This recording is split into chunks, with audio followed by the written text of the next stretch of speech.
ინგა რომ აი სანამ ინტერესი არ იქნება კარი არ შემოუღია არც ერთ პოლიტიკოს არც ერთ თუ არ დაუძახებ ძალით ხო პერსონებს არა ინტერესებს საერთოდ მსახიობები ვინ არიან ერთადერთი ადამიანი რომელმაც იცის მსახიობების ფასი ეს არის რა თქმა უნდა ბატონი ბიძინა ივანიშვილი წლების 30 წლის უკან დაიწყო მან ეს ამბავი და ახლა ჩვენმა თეატრმა იცით რა გამოსავალი ნახა რომ ჩვენ დახმარებას რომ ვიღებთ ბატონი ბიძინასგან იქიდან ჩვენვე მსახიობები ვაძლევთ ახალგაზრდა მსახიობებს ჩვენსავე ანუ შიგნით უნაწილებთ თქვენ თვითონ შიგნით უნაწილებთ კი ეს უკვე დადგენილია უკვე 2-3 წელია მეტი რომ მე ვჭრი ჩემ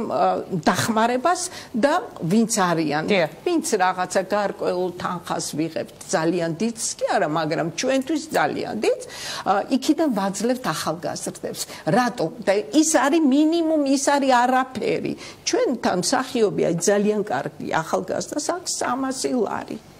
ხო ეს არის კატასტროფა აი 300 ლარი რომ აქვს ქალბატონი ნანა ზუსტად ანრი იყო რომელიც ყვებოდა ჩვენთან ინტერვიუში რომ დედა გაუხდა ცუდად ახალგაზრდა მსახიობებს უყოფთო თქვენ რომ ძანე და წამალი ვერ უყიდე დედასო ამიტომ